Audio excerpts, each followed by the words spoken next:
विद्यार्थी म्हणून शब्द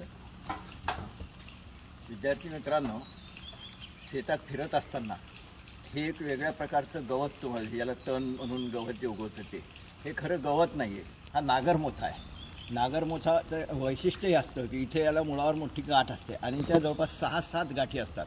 त्यामुळे एक गाठ जरी तुम्ही काढली तरी दुसरी गाठीवरनं ते उगवत राहतं आणि त्यामुळे सहजासहजी हे मरत नाही. हे ओळखण्याची एक साधी खूण असते. याचा जो हा देठ किंवा काडी जी आहे ही अशी त्रिकोणी असते. तुम्हाला बघा याला 3 कडा आहेत, ह्या त्रिकोणी, आणि नंतर याच्यातनं फूल काडी बाहेर पडते. या नागरमध्ये याच्या गाठीचं वैशिष्ट्य हे की ती गाठ जर तुम्ही नखाने खुरतडली किंवा ठेचली आणि तिचा सुगंध घेतला तर खूप जास्त सुगंध. कपूर काचणी म्हणून जे आपण दिवाळीला उटणं करतो तर ते उठण्यामध्ये सुगंध येण्यासाठी पूर्वीच्या काळी हे कपूर काचणी म्हणून टाकलं जायचं.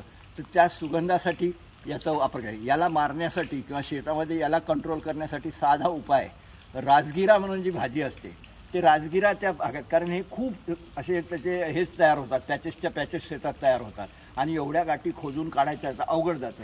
म्हणून अशा पॅचमध्ये जर तुम्ही राजगिरा लावला तर राजगिरा त्याच्या मुळीवर वाढून त्याला बऱ्यापैकी कंट्रोल करतो. तर हा साधा सोपा इलाज या नागरमोथ्यासाठी आहे. धन्यवाद.